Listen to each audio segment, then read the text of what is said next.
Early, huh?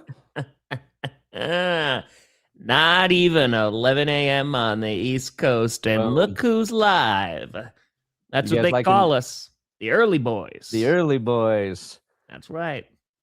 We open for the Everly Brothers. It's the early boys and the Everly Brothers. That's right, because we're the opening act. So when do we go on? Early. God, that was good. That was great. Bet you guys didn't expect that. Huh? What? Yeah.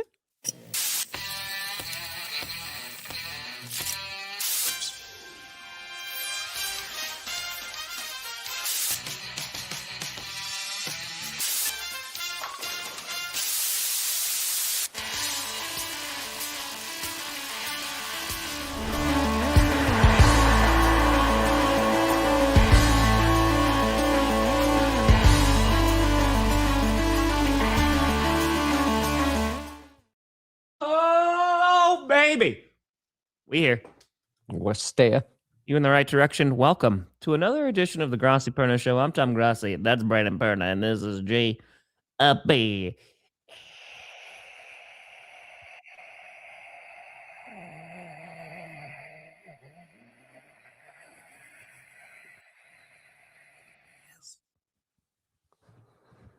All right, a little ASMR for our podcast listeners, which you can listen on Spotify.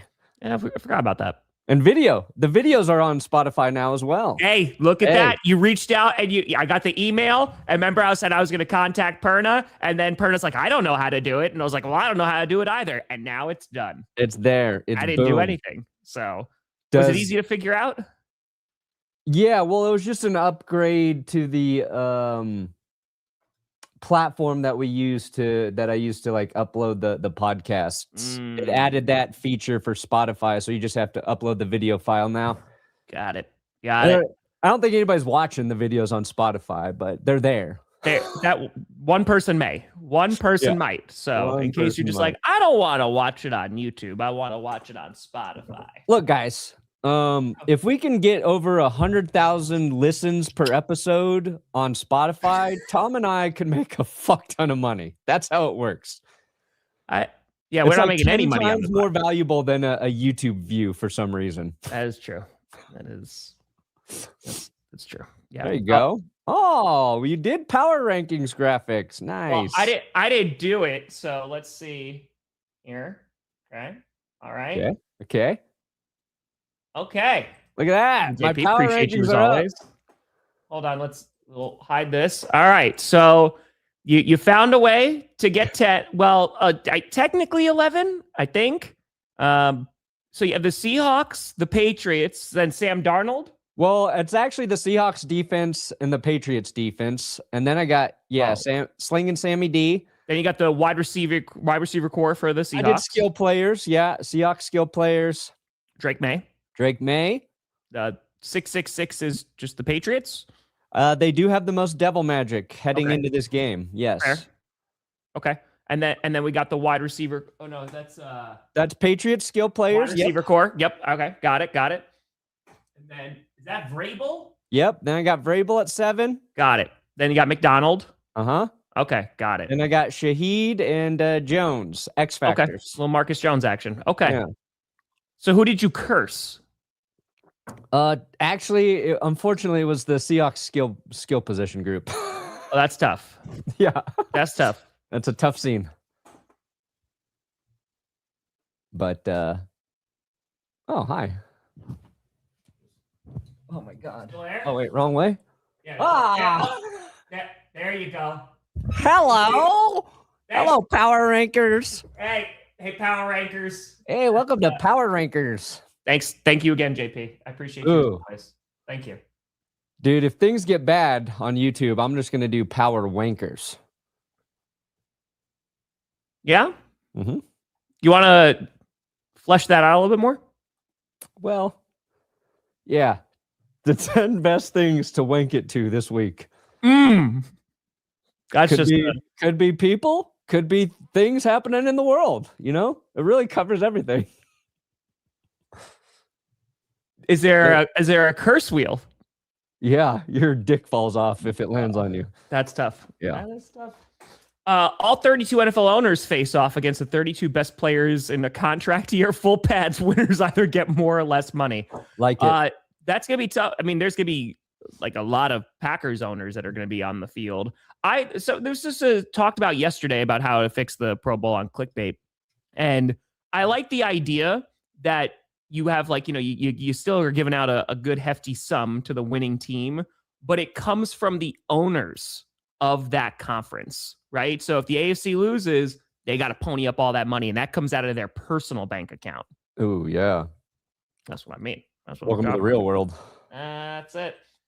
We have a lot to talk about today. Obviously, on Wednesday, we talked about how the Patriots go in Super Bowl 60. We'll be talking about how the Seahawks could do that. But we did have the NFL award show last night. So, yeah, there's some things to talk about from NFL honors. Things to talk about with that show. I don't think it's a hot take to say it's not getting better. It's not. Hey, you know what the best part of the show was? You tell me. Bob Odenkirk as the Pope. There you go. Right? That was Odenkirk, right? I didn't know if that was Odenkirk. I literally did not watch it. I saw the clips afterwards, and then I like read the list of who won, and that's it. I did see it, Sergeant. I did. Well, I think because back in, what was that, after the 2013 season, the Randall Cobb 4th down one against the Bears in the last regular week. That one was the one that won. So now the Bears have evened it up. Now they got that. Matthew Stafford not only winning MVP, but we'll talk about that too. Also announced that he is going to be coming back next season. So we'll see Matthew Stafford again. So he's not going to be retiring. There was a few that weren't a surprise at all, right? And it was like, okay, yeah, this makes it. Myles Garrett, winning unanimously. That makes a whole lot of sense, right? He broke the sack record, going to win that one. Then there was a few snafus with the presenters. I don't know why we can't learn names, and I'm not even talking about Drewski on that one because that one was obviously intentional and the joke just didn't land. But we got Mike Vrabel's name wrong. Of course, the infamous Steven Stefanski from a couple years ago. Here's one thing that I'm slightly qualified for. I can give you the entire rundown on how that show works, and because this is what happened. So the day before I went to rehearsal, I was the only presenter that was there. And I didn't know that I was presenting either. And they were like, have you been given the script? And I said, no. And they said, oh. And then they gave me the script where I had one line saying that I do hate the Vikings, right? The day of, and by day of, I mean literally 5 minutes before, the presenters come up, they're handed a tablet, and you swish the tablet here, you just go move that, and then you see the name. So you got like maybe 5 minutes to learn the name. Yeah. But there was no like phonetics. There was no like, here's how you sound it out. So I can see that it's a little bit difficult, but I would assume that maybe, I don't know, there's a little prep, there's a little research, or at least knowing, hey, this is how you say this person's name. It should, knowing that there's going to be presenters who might not be super familiar with the NFL or the players, the coaches. Yep. So it was Tiffany Haddish, right? That said Mike Vrabel, called it Mike Vrabel when Mike Vrabel won Coach of the Year. Oh, Mike Vrabel, yeah. As somebody who has butchered his fair share of names, I actually I get it. But yeah, it's like, hey, before that person goes on, these are or just tell them who fucking wins because they know at that point. Be like, Mike Vrabel's going to win. His name is Mike Vrabel. Or just say, here are the 5 nominees. It's Mike Vrabel. It's Liam Cohen. It's these, have somebody just go over that with them. And that would ease, one pain point. But Brandon, they don't even have to do that, right? Like it literally is one name that's on the tablet. That's it. That's all that is there. And it just says name. Listen, it said Kevin Stefanski a couple years ago, and Steven was still the one who won. So sure. I think they should just push a button and it does like that auto read where it's like, winner is Mike Vrabel. It's like your computer when it tells you how to pronounce something. Let's just have that. Let's just do it that way. Also, 2 hours to basically go through 8 awards seems seems egregious. They do the Hall of Famers in there. They do that part of it, which is cool. Yeah. But yeah, it takes a while to get through 8 awards. It's a little bit. And again, I mean, it's not getting better, and I don't think it needs to take up a full 2 hours. But I think you are seeing the league trying to make it last 2 hours. Yeah, right? It's just here's the thing. They are milking that show for all it's worth, Tom. Yeah, a little bit. This is how farmers milk their dogs. I don't know if that's how it works. Also, you got super blurry. Oh, cool. Yeah, that's good. You have to upgrade. I have to upgrade. We all have to upgrade. Yeah. Thanks. Did I win MVP? I thought it was Matthew Stafford, but let's start off with MVP, and let's talk about that, because there's a little bit of backlash, a little bit of some angry internet folks, because the Patriots fans. There's angry Patriots. It's the Patriots. Yeah. There's so Matthew Stafford does win MVP, which was kind of expected, especially after he got the All-Pro nod and Drake Maye did. It was like, okay, this is usually an indicator on where things are going to go. But it was very, very close, because Matthew Stafford got 24 votes and Drake Maye got 23 votes. Yeah, I think it was. I think those are exact numbers. Yeah, it was Josh Allen got 2, I believe. So hold on, I'll get the exact. And Justin Herbert got 1. Voted for by our friend Sam Monson. Hold on, I don't have it here on my desktop. Please hold. Your call is very important to us. You don't have to hold or wait for me.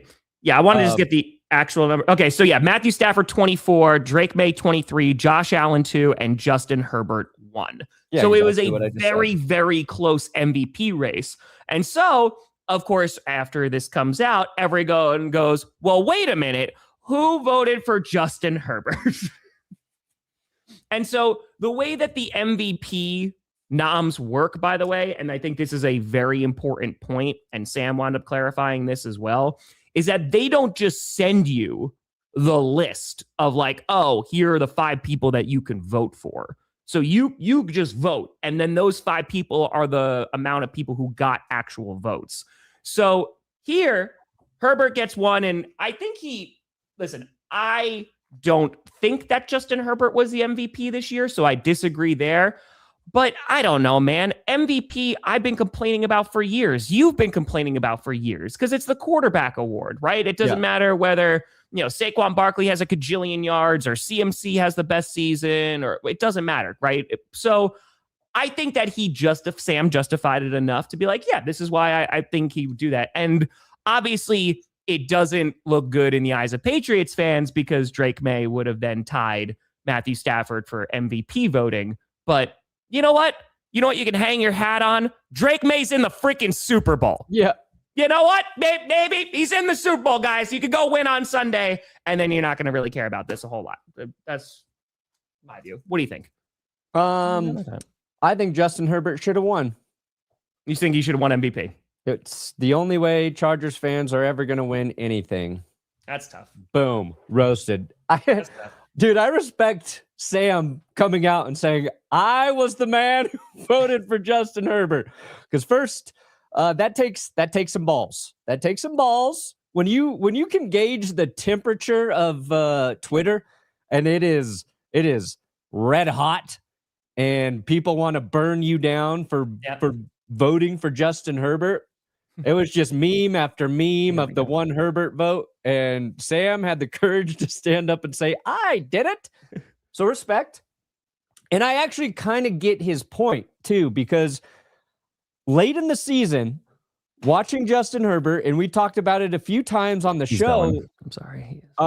Saying that I thought Justin Herbert was playing some of his best football at the quarterback position. Sure.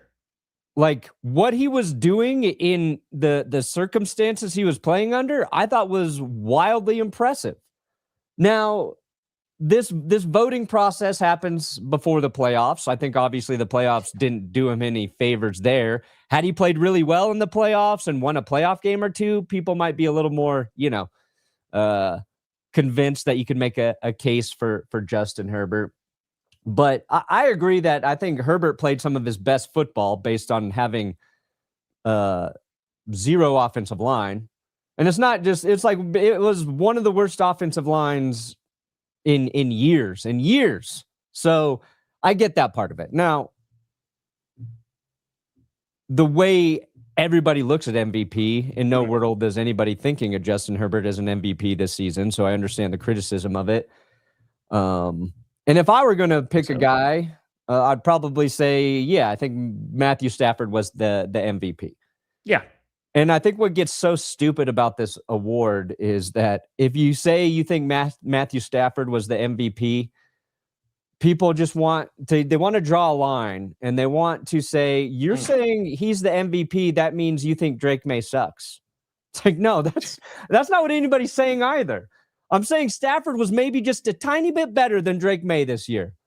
Just a tiny bit. And I think that's how most people look at it. Even if you think Drake Maye was the most valuable player in the entire NFL this year compared to Matthew Stafford, you're like, yeah, probably just by a little bit.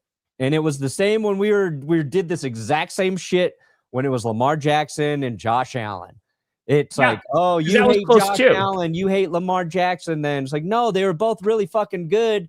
And it was hard. And I think that it's close. And the voting's close on those two guys. I think that's actually nice for both players. Like, sure, I don't even think Drake Maye is thinking about this award right now, right? If you're going to the Super Bowl, you are not thinking about this award at all. So the fact that I think Stafford got to appreciate it and then also just solidify that he's going to come back and play next year was kind of cool. But it's a silly award. But this year it felt like it did either need to be Stafford or Drake Maye. Sure. And if it went to Drake Maye, I wouldn't be angry. I'd be like, yeah, I get it. But for Drake Maye too, there was some other things that like changed this year, right? Like Mike Vrabel winning Coach of the Year. I think that's more appropriate based on how he flipped the Patriots around. And Liam Cohen he was second place. Like he got a ton of votes. Liam Cohen was close there. Well. I thought my one takeaway was, the offensive rookie of the year race turned out to be pretty lackluster. Yeah. McMillan wins. Yeah. And Teteroa McMillan was very good. I'm not trying to take away from him winning the award, but usually there's a little more, I think, competition there. Sure. I have the funniest thing though is seeing both Myles Garrett get Defensive Player of the Year and then Carson Schwerzinger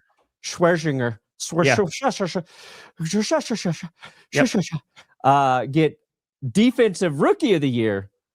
Because there's him and Eamon Worry, like those are the two guys that were going to potentially get it. Yeah, but there's two defensive stalwarts for the Browns, and they still only won 5 fucking games with 2 Pro Bowl quarterbacks as well. Like, man, what do the Browns got to do to win?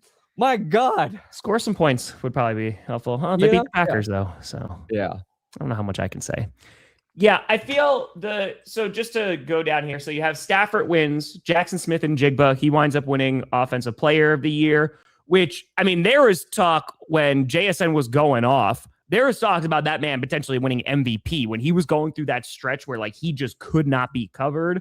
But he winds up taking a home Offensive Player of the Year. And the argument was it's either going to be him or CMC. But Christian McCaffrey winds up winning Comeback Player of the Year. So that winds up working out for him. You mentioned Mike Vrabel. Josh McDaniel won Assistant Coach of the Year. Boo that man! Bobby Wagner.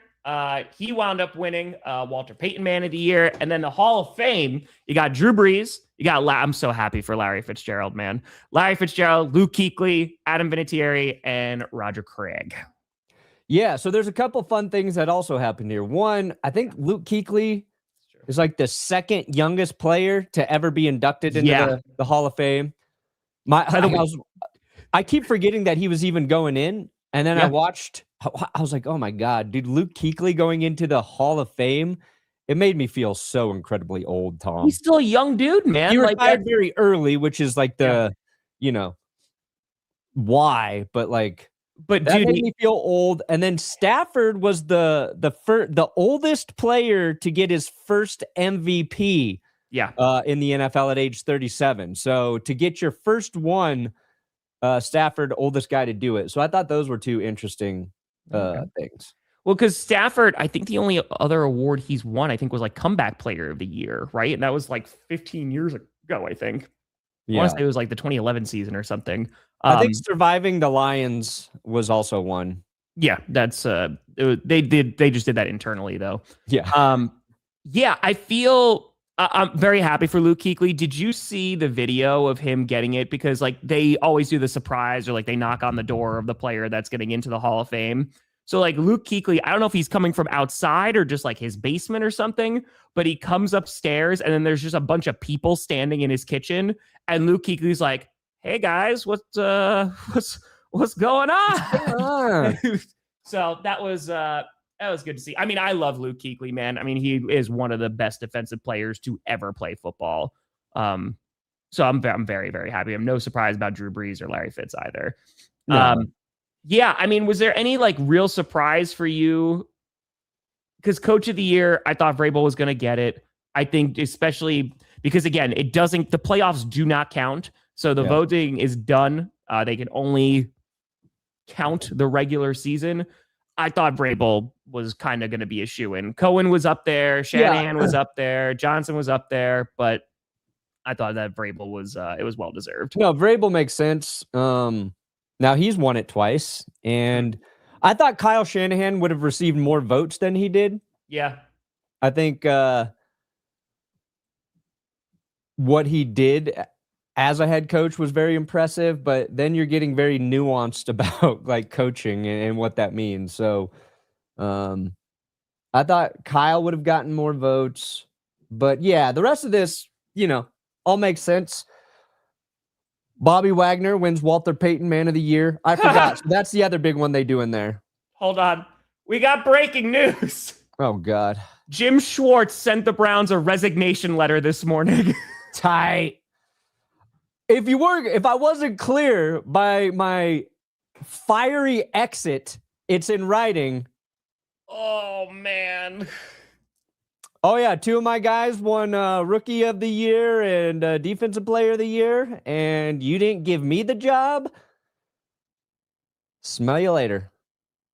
Where's Schwartz going to go? Who's still filling out their defensive coordinator role? Likely he's going to sit out this season. Try to be a head coach next year. Good for Larry Fitz, man. Yeah, that's... Dude, if next year, if Vance Joseph gets a head coaching job, I would tell the Broncos to go get Jim Schwartz as DC. Make him the highest paid DC. I think you'd definitely be crying over that. Damn, dude. So again, just to track the Cleveland Browns here. Jim Schwartz thinks that he's going to be the new head coach of the Cleveland Browns, right? They say, nay, because it was after the offensive coordinator from the Jaguars said nay and wound up going back to Jacksonville. They wind up hiring someone else, and then Jim Schwartz says, well, now I'm going to leave. He tells players he's going to leave, and now he submits his resignation letter. So that's tough. That's their tough. whole hiring process was fucked. How do you say? How do you say that? Fucked, yeah. Tom? Like making your prospective coaches say that they would consider Jim Schwartz as the DC, all while Schwartz had no intention to be DC for anybody, is one of the great missteps of our time. But honestly, for the Browns, it probably doesn't even crack the top 10 for them. It doesn't crack the top 10. No. But now, so here you make an interesting point, right? So you have two of their players win awards last night, right? You have a Rookie of the Year, you have a Defensive Player of the Year, and you're like, okay, that aspect is going to be attractive, right? For their future defensive coordinator, whoever that is going to be. However, players really liked Jim Schwartz. It came out that players spoke out for him and were like, no, we really like this guy. So, I mean, it's not great. You're getting a new head coach and a new DC, and the DC you have a lot to live up to, I would say, now heading into the season, because that was really the only viable part of the Cleveland Browns this season was their defense. It's just a tough look, man. It's not good. Is Jim Schwartz ready to be a head coach? That's a big question. Obviously, he's put in his time. Next 2027's coaching hiring cycle is going to be a little bit interesting because you'll have Jim Schwartz in the mix, probably have Sean McDermott in the mix as well. You got two guys taking a reset year. And then there's going to be, who knows how many vacancies next year. Hopefully it's not 10 again. Hopefully we're back to the, 3 to 6 range. Yeah. But I don't know. I don't know, man. I want the I feel for Browns fans. Like it just sucks to be a Browns fan. Punched in the groin over and over, and it's their leadership. It's their front office. It's the Jets and the Browns. Can't get rid of them. And it's just like, hey, let's just make the worst decision possible and just continuously do that. And the thing that's the most frustrating is, yes, Brandon, they have not won a lot of football games, but they have talent on that squad. They have Myles Garrett is a phenomenal generational football player. And he's breaking the sack record, and they can't even just put together a team to win more than a handful of games. It's tough, man. It's freaking tough. So I don't know. It's just Schwartz. It's a good question. I don't know if he's going to get a head coaching gig right after it. I think that he might get another DC job. And then if he can replicate that success there, then maybe he can go and get a head coaching gig. But who knows, man? The NFL is the NFL. Yeah. So I hope Brett Veach is on the downfall. Yeah, Veach. I hope he continues to get rid of really good offensive linemen. Yeah, Joe Thuney wins Protector of the Year. Was this the first Protector of the Year? Oh, yeah. Garrett Bowles and Quinn Miners were both nominated for the Broncos. I think that kind of screwed him over a little bit in terms of one of them being able to get it. Thuney, obviously, tremendous job. I think what the Bears did to their offensive line, huge part of their turnaround in Chicago.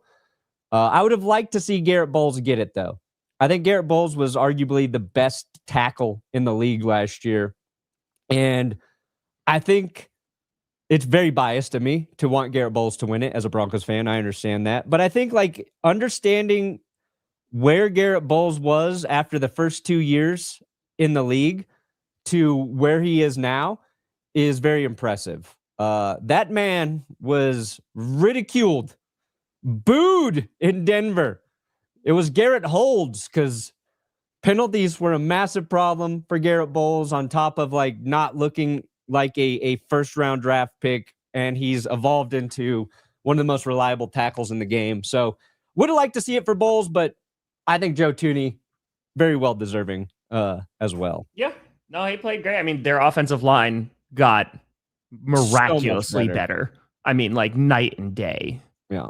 So, dude, I know who I want the Browns to hire as their defensive coordinator. I want them to hire Matt Eberflus. That's how they can make a bad decision even worse. That, why you can't say I feel so bad for Browns fans and then wish upon them that can, Tom. I could say anything. Hanging chat. That's what's great about YouTube. Yeah, that's are they just going to hire internally? I don't know. I don't know what the hell they're going to do, but Cleveland Browns need a new DC. That's tough. That is that's rough, man. All right. Want to talk about the Seattle Seahawks and how they win the Super Bowl? No, I wanted to talk about one more thing. Where was it? Oh, just the NFL honors as a full show. Oh, okay. First, they have John Hamm hosting, which is great. I love John Hamm. Mad Men, I am currently rewatching again. I'm in season 3 of Mad Men again. Don Draper's behind you. got me an autographed John Hamm picture. It's true. What I did tried to get get, him to sign a Tom? piece of ham. He wouldn't do it, though. Ah. I also didn't have a piece of ham readily available. There is no room worse to make jokes in than the NFL honors every year. Yeah. There's only, in my recent memory, there's only two guys who have gone out there and the audience actually got behind in terms of their opening monologue. And that was Steve Harvey and Keegan-Michael Key, I believe. They put John Hamm out there. They give him a bunch of jokes to start the show, and you're just not going to get laughs in the room. And if you are not, like Peyton Manning went out there, did the same thing, and he kind of got laughs from players. John Cena got no laughs from anybody. Like putting somebody out there that's, I don't know, not a comedian that players like, they're fucked. They're not. I'm like, oh man, he's dying up there. And I was like, some of these jokes are fine. So they got to figure that out. But it's also, it's what you said too. There has to be an overlap, right? Where it's like, it's somebody who knows the product really well. And I think John Hamm knows the NFL really well, but I don't think John Hamm is somebody the NFL knows really well. That's very fair. They're like, you're in that dancing meme that's going around everywhere, huh? Yeah, you were on that Apple show? Was that all you ever did? You were in a show? That Apple show that he's on now. Yeah, that show was pretty good. That's It's right, no Mad Men, but it was pretty good. It's not Mad Men. Yeah. So I'm like, dang, whoever they put out there is just going to die, basically. Also, the NFL needs to tell the players in there it's okay to laugh at the jokes. Like, they brought in the 49ers electrical substation. And everybody's like, boo. Ah, ah. The jet sucking. You couldn't laugh at the jet sucking. Like that was another one in there. And then the presenters, they had Drewski out there, and it was for JSN. And his joke did not land. No. And he's getting roasted. And he's next to Barry Sanders. He's next to Barry Sanders. And Barry Sanders is like. So there's people who think that mispronouncing JSN's name intentionally is disrespectful to JSN, that Drewski was making it about himself. Sure. And I think if you've got a comedian presenting an award, they're always going to do that. They're always going to try and get a laugh at some point in the process of handing over the award. Now, the joke did not land. No. It did not land at all. But it was relatable because the first time I saw JSN's name coming in that draft class, I was like, I do not want to make a mistake saying Jackson Smith and Jigba. And I said, I probably went 9 months, Tom. JSN. I said, JS, not going to say that last name for 9 months. Just gotta spell it out. You just gotta go in there. You gotta look up highlights from the broadcasters in college. Yes. That's how I learn it. And I'm just like, well, how do they pronounce it? And that's but it's a difficult. But dude, Drewski wasn't even. Again, Drewski, what he do is intentional, right? Joke didn't land. Criticize him for the joke. Move on with our lives. But JSN literally came out because it was on. I forget who was. I think it was Cooper Kupp that was getting interviewed, like on Radio Row. And the person who was interviewing Cooper Kupp didn't know how to pronounce JSN's name. And he's just like, man, I got to start doing, JSN's like, I got to start doing more work out here because either say JSN or he spelled it out phonetically of like, this is how, and it's really not hard. And that I have more criticism towards. Like if you are an interviewer, like on Radio Row, like you are in the end, you can't say a player's name. Like, brother, what are we doing out here? Yeah, no, that's fair. You know what I mean? Like this is your job. This is what you're supposed to do. So that's sorry, continue. That's a tangent. No, I think it's just like it's part of like I think sports fans are in this weird category where I think there's a section of people who take these awards too seriously. Sure. And I get that for the player themselves to earn these awards, that is a big deal for them. Like, it's reflective of how good they were for the season. But then you try and do an award show where you try to keep it lighthearted and entertaining. And it's just like those two things never fully can mesh together, you know?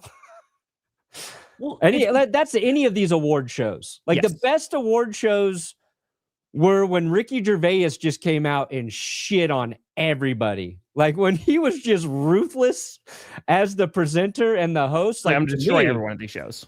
I'm like, and people, there's people who are uncomfortable with how hard he went. I'm like, I love this. Or you get the presenter who's fun, who can make the jokes and people rock with. Like Conan O'Brien, who's been asked to host the Oscars like 18 times. Yeah, Conan's great. But like, it's a weird pairing because it's people's life work in some scenarios. It's their year's worth of work. And we want it to be fun and entertaining and laugh, but then we don't want to laugh too much. We don't want to laugh. We don't want to laugh too much. Yeah, it's an impossible thing to do well. It is. Well, it's also because you hit the nail on the head in terms of just like what award shows have become, right? I mean, so take the Drewski thing, for example. Like, again, comedian told a bad joke. It bombed. Every comedian bombs, right? Yeah, all right. Yep. Either they'll be invited back or they won't be invited back, and we move on. Happy days. But like that, we are also in the era. I mean, look at how I consumed the NFL honors. I watched it via clips because I was like, I had members Q&A last night. I was like, I'm not going to watch this. And that's how I consumed it. And that's how a lot of things have been pushed with these award shows. It's like, it's just clippable moments, those viral moments of, here you go. This is what's going to go and take off, and it's going to get more eyes on the product. But when you have people who are intentionally trying to create that and it doesn't land, it's not going to go very well, because then you failed at both, right? It's like, okay, well, now it looks like this is a joke. And on top of that, people are angry too. Yeah. Joe, I just started 11 years ago because my team lost in the NFC Championship game. And then I became obsessed with it and then did it for 11 years. Yeah. I was editing and making videos for other YouTubers. I was like, they got the better side of this job. Sure. Just ignore that part, Johnny, if you're listening. Just Johnny's going to be the next YouTuber. It's happening. But yeah, I don't know, man. Like it's going to be, because I agree with you. You want there to be that balance of like, hey, we should have respect for like some of the players, because who knows if they're going to have these opportunities again. Like, listen, JSN is going to have many opportunities to win awards. Drake Maye is going to have opportunities to win all these different awards, because they're younger players. But yeah, it's I don't think they're going to find that balance, because I can't imagine it's going to get better. Because sports it's different than like receiving awards from movies and television and all these other things, because athletes, they're putting their body on the line, and their careers can end literally on any play, right? Mm-hmm. So I think when you factor in the injury risk that NFL players go through every season, sure, that's why it's, they take it a little too seriously at times there. But in speaking of injury, this was the last thing. This one important. Real quick, Boto. No, the Panthers have a few. That is insane. Yes, I do. Real quick. But yeah, no, because Julius Peppers is in the Hall of Fame. I think there's a couple other Panthers players, though. Julius? Because Peppers in it now, Kuechly's in it. I'm pretty sure there's at least one or two more. Let's see here. Hold on. Panthers Hall of Fame. Sam Mills. Yeah, Sam Mills. Peppers, Kuechly. Kevin Green, they're saying. The ties, ties, Kevin Green. Yeah. But Joe Burrow robbed yet again. It's all right. He got to play in the Pro Bowl. So I was talking to Maya about this. So as one Brandon Perna will constantly say every opportunity that he gets, John Elway played without an ACL. So it's still freaking insane that Olympic athletes are Olympic athletes. But the fact that they tore their ACL a week ago and they're on the slopes, that is wild. Look at that. Look at that still frame. Bending into the knees like that shit. Dude, Lindsay Vonn. Colorado Legend. hero. Colorado breeds the toughest ACL survivors on planet Earth between John Elway and Lindsay Vonn. But it was it was a week ago, and it was like, oh, Lindsay Vonn was airlifted off the mountain after she crashed. Then you found out she tore her ACL, and you're like, oh man, this Olympic run's done. I think she's 41 as well. That's crazy, man. And then it just like the Olympics weird, so I don't want to play the footage here and get in trouble. Yeah, we'll get in trouble. But watch this video and then go, she's doing that all without an ACL.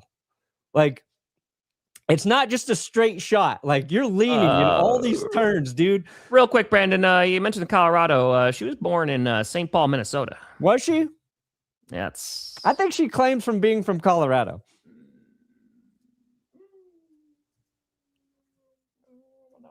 I don't know what also, John Elway wasn't born in Colorado either.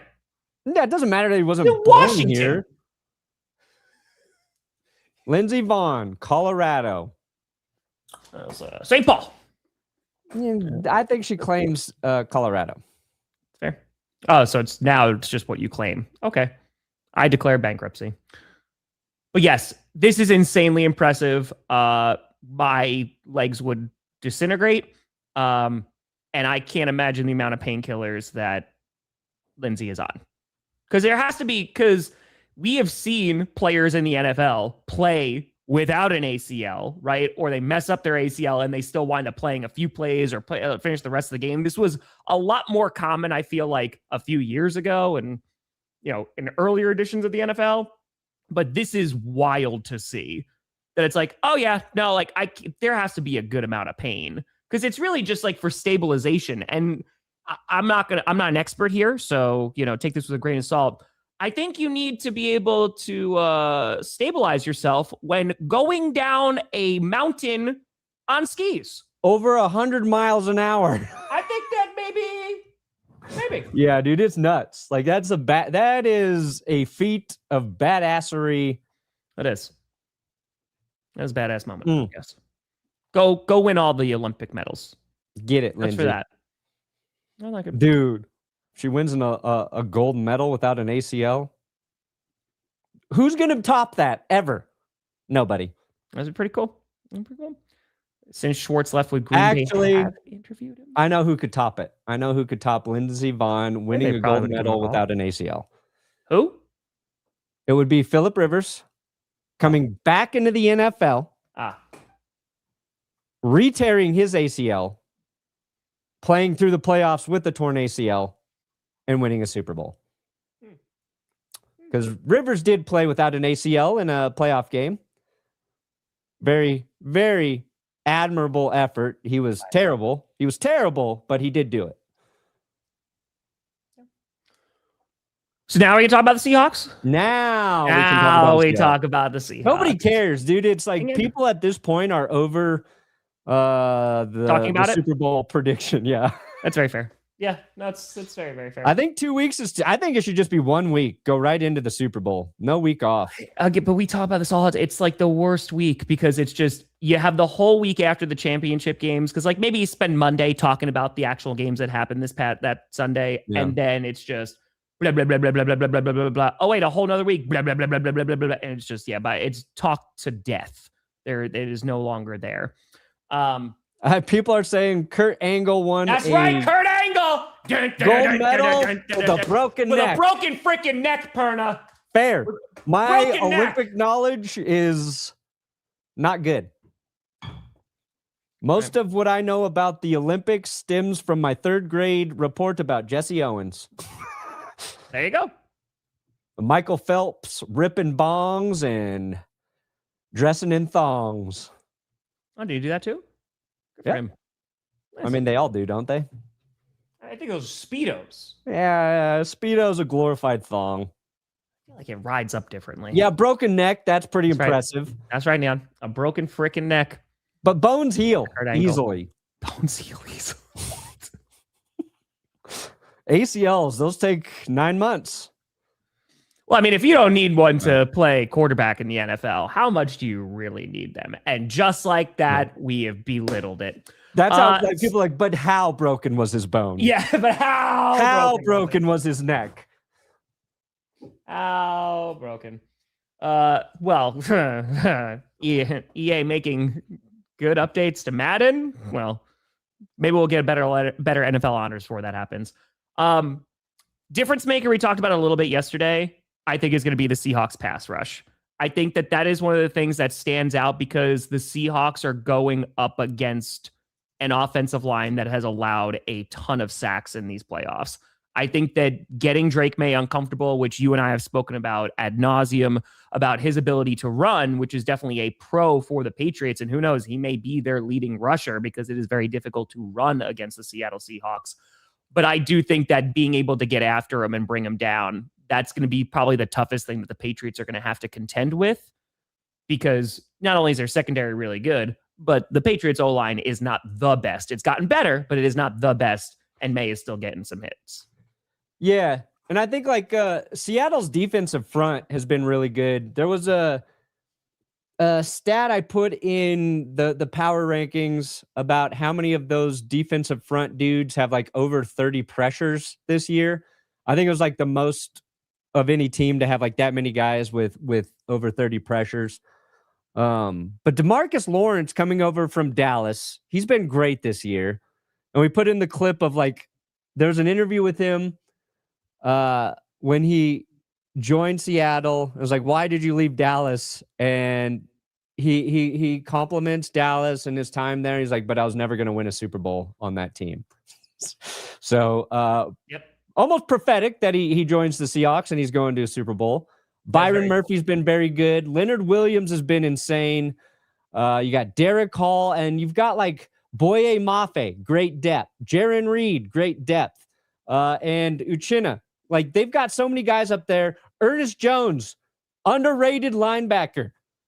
And like their front is very formidable. And that's what's led to success on the back end of that defense. On top of like Nick Emanwari having a great year as a rookie. Yep. Devin Witherspoon's been lights out. All like after he got back from his injury, he's been very good. GTA 7 comes out first. So it's like their wild card back there is Reek Woolen. He's been an issue in coverage on at top times of doing dumb shit and getting penalized. So it's a tough defense. And I think like if Patriots fans want to be vindicated for Drake Maye, like he has to go out there and he has to control this game. And he's not going to light up Seattle. If he does, it's going to be an insane performance. That'll be too good for Patriots fans. If Drake Maye goes out there and throws for like 303 touchdowns, I do not want to live in that world. I want Drake Maye to do that at some point. I'm rooting for Drake Maye. I really like Drake Maye and I like Mike Vrabel, but Patriots fans cannot have a quarterback who wins MVP in this Super Bowl. Like, fuck them. No, they are nowhere near deserving that. Tom. Against that defense, no, they cannot have that. They cannot. Yeah, I mean, he can do it, but they cannot have it. If he wins, I want game manager level performance. I want like 200 yards max, 1 touchdown. It's Ramondre Stevenson has a couple 6-yard touchdown runs. Maybe their defense scores. I want game manager performance out of Drake Maye because we don't want that Monday after the Super Bowl if he is freaking awesome. We don't. I mean, I got no dog. I like Drake Maye, so like I got no dog in the fight. I'm except I didn't play for the Patriots, so I'm not Tom Brady, who's like, oh, hey, I'm not rooting for anybody, guys. Like, but in terms of, I think that for me is the difference maker because Drake Maye, he didn't have to do a lot against that Broncos defense, right? He didn't have to do a ton through the air, but I do think that he took what the defense gave them, and you're going up against a very good defense for the 3rd week in a row. And I get it from the stance of Patriots fans, man, because it really does feel like the media is completely and totally crapping on them. And like, even just like, oh, it's going to be a blowout and, oh, you didn't beat real team. I don't know, man. I think that's a whole bunch of garbage. Like, I think it's just going up against these great defenses. They deserve credit. Like, they worked their ass off to get to this point. And their regular season schedule, it could be both, right? But once you get to the playoffs, man, it's one game at a time. And for them to pull off this string of wins against some really good defenses, that's why I don't think it's going to be a blowout. The difference could be, again, if you have some turnovers. Drake Maye, if he has those turnovers like he did against the Texans, like he did against the Chargers, you could run into some problems. And I think a weak point right now is that offensive line. And while the Seattle offensive line is going to have to deal with a very formidable pass rush, I believe in the Seattle Seahawks offensive line more than I do the Patriots. You know? Yeah.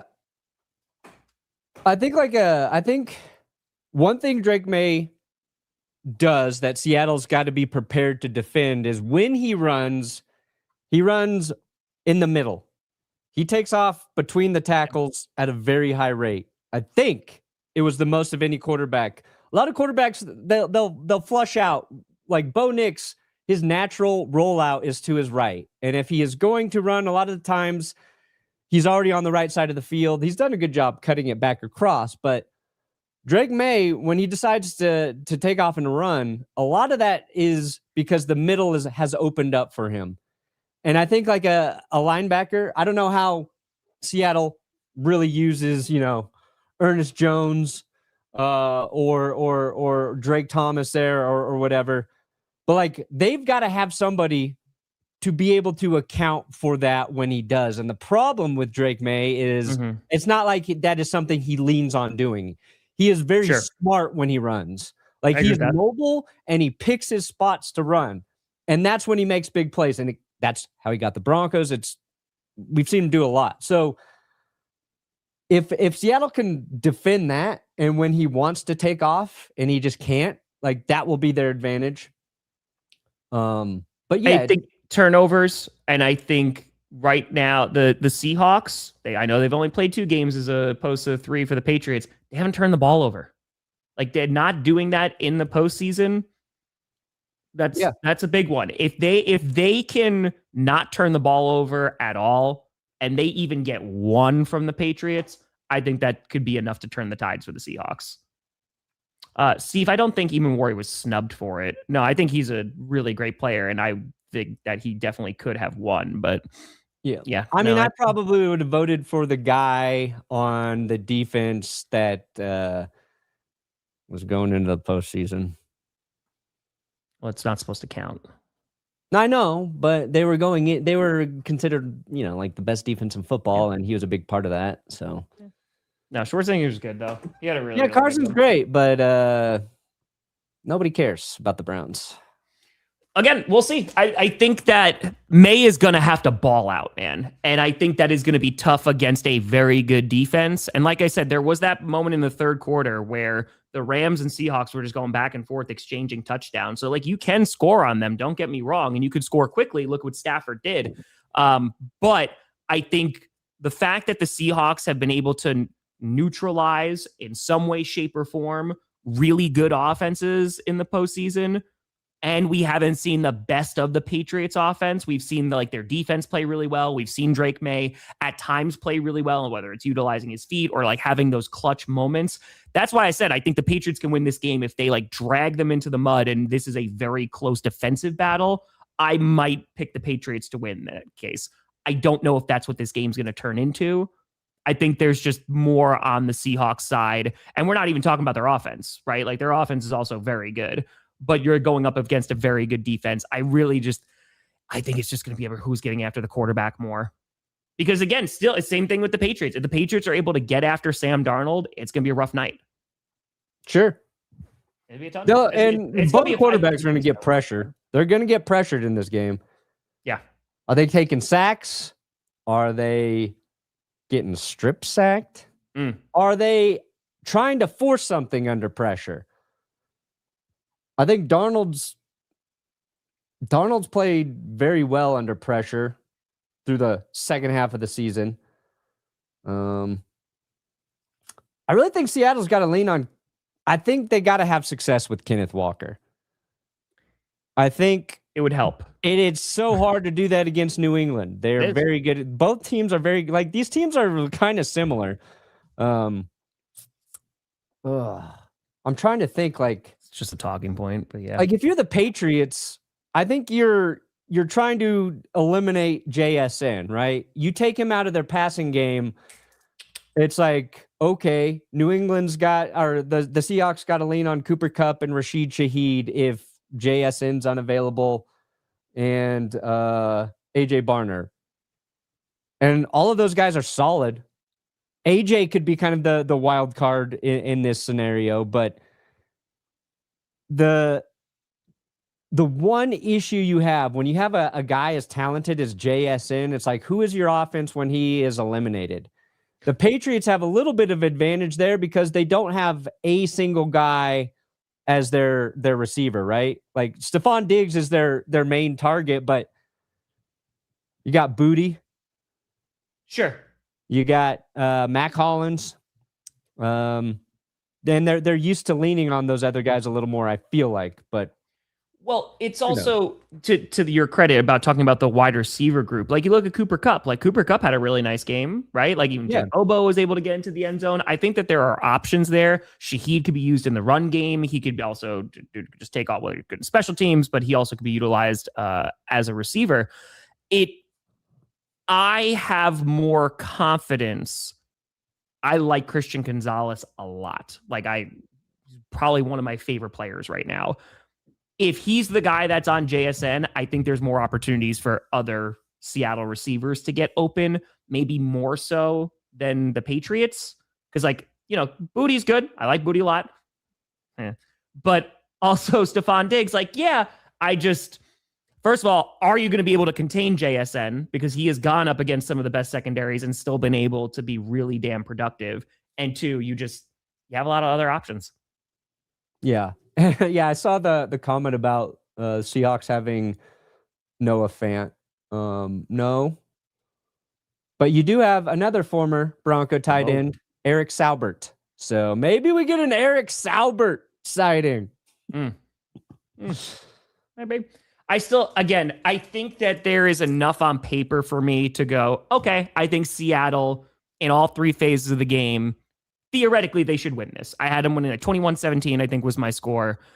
But depending on what actually happens on Sunday, if it is a knockout, hey, both offenses can't really move the ball, I think that greatly benefits the Patriots because those are the kind of games that they've been involved with for the past 3 weeks.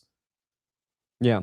So they know how to, take advantage of those opportunities. You saw even against the Broncos, man. You said it was just a field goal drive, but coming out of halftime and they had like a 9-minute freaking drive. Yeah. That's just oh man. And if their defense is playing like it's on fire, it'll be tough. But I just think that I agree with you, if they get the run game going, meaning Seattle, that's going to help a lot. But the Patriots are a tough team to run on. Yeah, both are. I think it's like Kenneth Walker or Ramondre Stevenson. Whoever has like the better day, I think that team wins. That would be my very simple take. Yeah. We'll see. K9, the Widowmaker. Bring it out. There we go. Bring it out. There we go. K9 is a monster, man. As long as he's held, he's so much fun to watch. And I would have liked to see Charbonnet in there because he's a nice change of pace back. And obviously he has a lot of strength as a runner, but yeah, K9 can take over a game. They can. Again, I don't know if they're going to be able to do that against the Patriots, but they got to figure something out. We'll see, man. We'll see. I bet the coaches for both teams are really thinking about where their advantage might be and how to exploit it would be my Henderson's guess. Interesting. Is Henderson actually going to be able to go off? I doubt it. That's. I think he can have a couple game-changing plays, but. Yeah. Listen, if it's a blowout by Seattle, I think this is a really good matchup. I think it's a good matchup. I think so. Oh. If we see some cursed shirts out there, dope. I'll make my day. Free Super Bowl time? Come on. Show me your shirts. I think the Seattle secondary has the advantage. And a big part of that is, and again, I like Christian Gonzalez a lot, but I think a big part of that is because a successful pass rush is going to make that secondary look even better. And if they're able to get after Drake Maye, like every other defense has been able to in this postseason, it's been 5 sacks a game. It's been sacked 15 times in 3 games. Yeah, I think it's Seattle. I don't know. I mean, the Patriots secondary has been very good in the postseason. Very good. I think Gonzalez and Carlton Davis has played very well. He has been playing well. Yeah. Marcus Jones been a big impact guy. Like, I think they're about even. I think that pass rush makes a difference for that secondary, though, because if he doesn't have any time to England's throw, getting after the passer as well. Don't be tough. But the good thing is the time for yapping is over, because in a couple days, and then. Well, actually, the yapping will just start after Monday. Yeah. Because then we've got, 6 months until football is back. And then it'll be like a third week in March. And we've done free agency. And then Tom and I are like, what are we talking about today? Oh, we got the draft. Yeah. That's my favorite is like mid-June. Oh, what on earth? Did Antonio Brown do something? Hey, well, listen, I'll see you early on in June. Oh, people want me to tell you to end your tour here in Denver. Yeah, I can't. Sorry. You could. The map would look insane. That's just one little tweak. It's just I'm gonna end it in Green Bay. You know why I'm gonna end it in Green Bay? Because then I'm gonna drive home. Oh, fair enough. This is gonna be nice. Fair enough. Perna, what do you got coming out today? Nothing. Oh, well, we might have a short about penis injections. Can I tell you, I read that article afterwards. Did you? Yeah, it was to make the suit bigger. That's crazy, right? They were 100% right.